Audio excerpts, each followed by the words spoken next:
ஒரு விஷயத்தை எந்தவித ஆராய்ச்சியும் இல்லாமல் குருட்டுத்தனமாக நம்பிவிட்டால் அதற்கு பிறகு புத்திக்கு வேலையே இல்லை, சிந்தனைக்கு வேலையே இல்லை.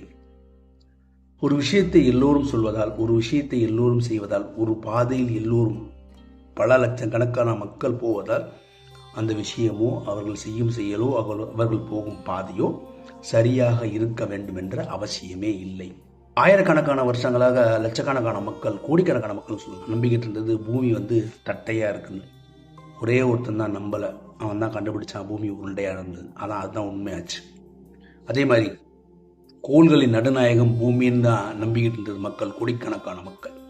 ஒரே ஒருத்தன் நம்பலை, அவன் கண்டுபிடிச்சது தான் கோள்களின் நடுநாயகம் சூரியன். சூரியனை சுத்தம் பூமி வருதுன்னு கண்டுபிடிச்சான். அதுதான் கருத்தில் வான சாஸ்திரமாச்சு.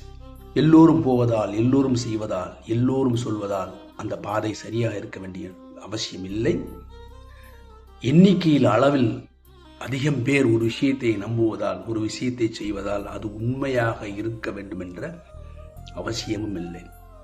நம்பிக்கைக்கு பின்னால் ஒளிந்திருக்கக்கூடிய அந்த உண்மை ஆராயப்பட வேண்டும், அறியப்பட வேண்டும், உணரப்பட வேண்டும். இதில் மதமும் அடக்கும்.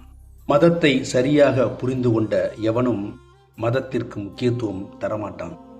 ஏனென்றால் இங்கு இருக்கக்கூடிய எல்லா மதங்களும் போதிப்பது மனிதத்தையே தவிர மதத்தை அல்ல. மத நம்பிக்கைக்கு பின்னால் இருக்கக்கூடிய உண்மை ஆராயப்பட வேண்டும், உணரப்பட வேண்டும்.